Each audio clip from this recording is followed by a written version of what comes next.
Aigues-Mortes, cité médiévale du XIIIe siècle. 1600 mètres et plus de remparts, la maison du gouverneur, le petit pont à 3 arches qui la sépare de la tour de Constance.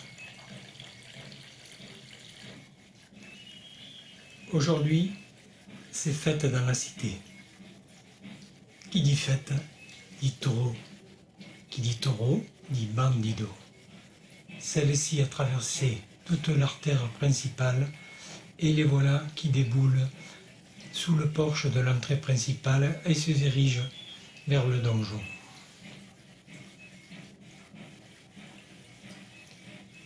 De chaque côté des barrières, les aficionados ne ratent pas un brin de la scène. L'Ouravi, perché sur la plus haute des tours, exulte.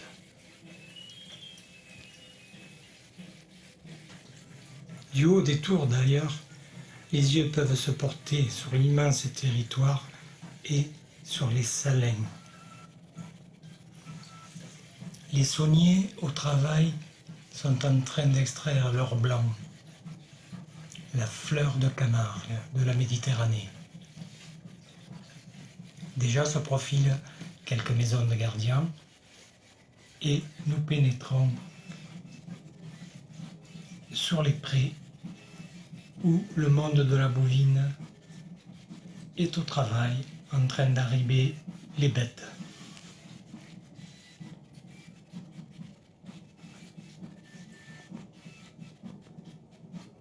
Ici, un chariot supplémentaire de foin va arriver. Dirigeons-nous à présent un peu plus vers le nord et nous voici au pied de la tour Carbonnière. Au fait de celle-ci danse un groupe d'Arlésiennes au son du fifre et du galoubet.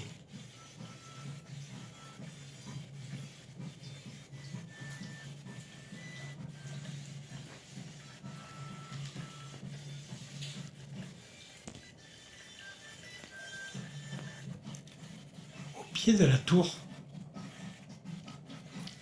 un camp de gitans s'est installé. Là aussi, on prépare les festivités. On peut apercevoir les roulottes bariolées, les danseuses de flamenco.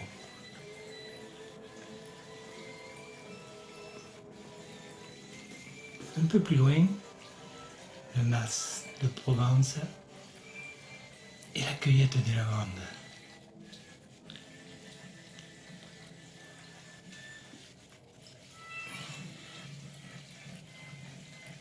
La statue du royal Goya, les prés où pataugent les taureaux et les flamants roses. Une dernière vue d'ensemble sur la farandole.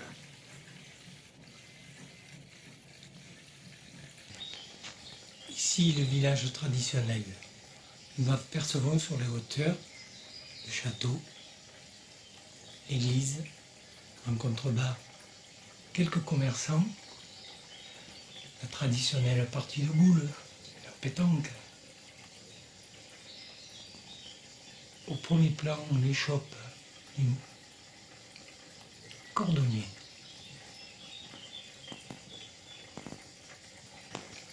Le lavoir, lieu de ralliement des commerces du village.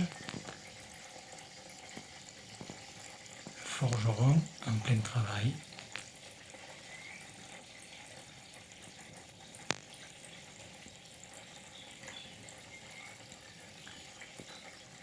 Et là, nous sommes à la barrique Calavin. Scénette humoristique où Édouard et Joseph s'en mettent un bon petit coup. On est en train de taster le vin nouveau. Tandis qu'un chargement de barrique pénètre dans l'entrée.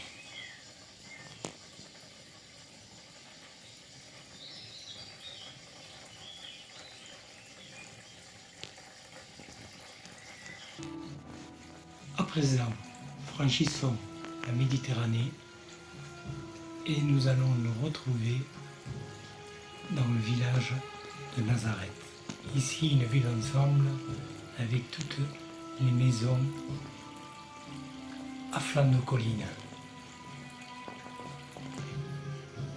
La maison des potiers,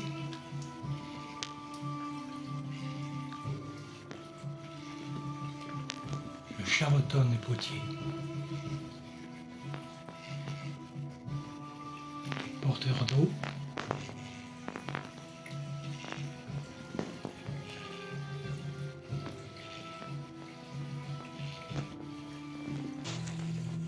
plus bas dans le village, l'atelier de Joseph.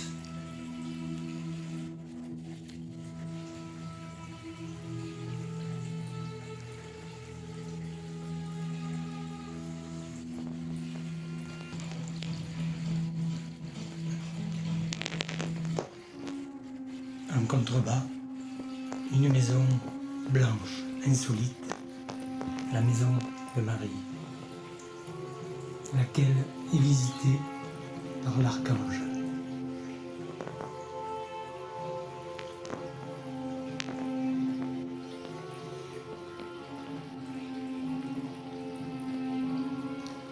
Ici, des jeunes filles se rendent au souk.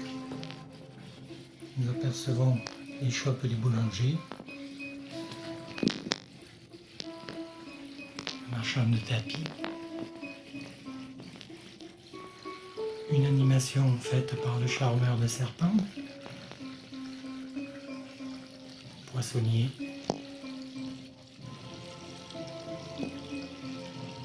le marchand de cuivre et un étal bien fourni de fruits, légumes et épices en tout genre. Marchand de poterie, la fontaine auquel se rend une jeune fille. La marchande de tissus soyeux.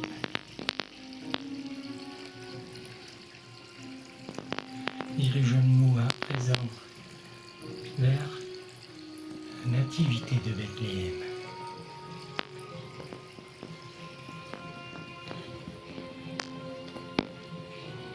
Les anges sonnent la trompette.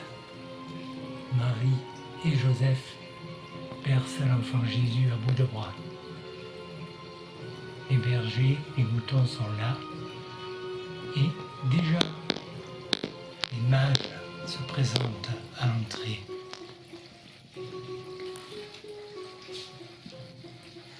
Le premier, à dos d'éléphant.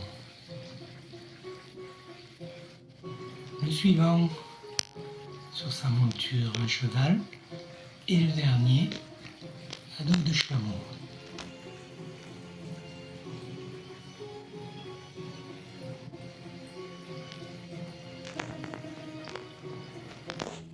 Ici, une scénette représentant Moïse au puits de Séphora, laquelle deviendra son épouse.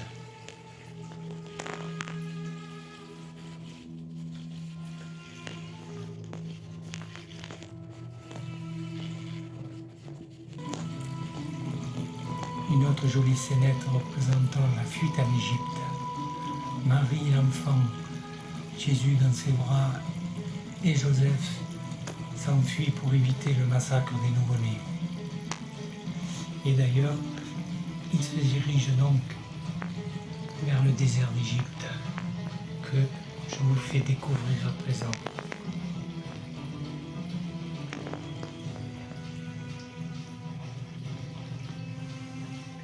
Toute cette civilisation qui nous fascine.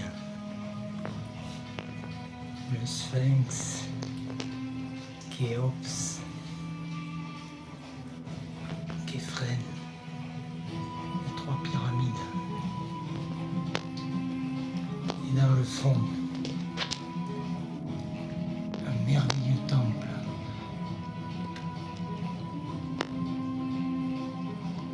Symbole de la religion.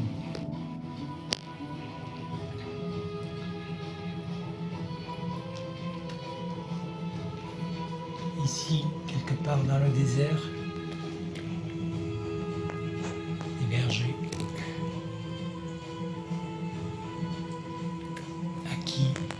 l'ange a aussi annoncé la bonne nouvelle.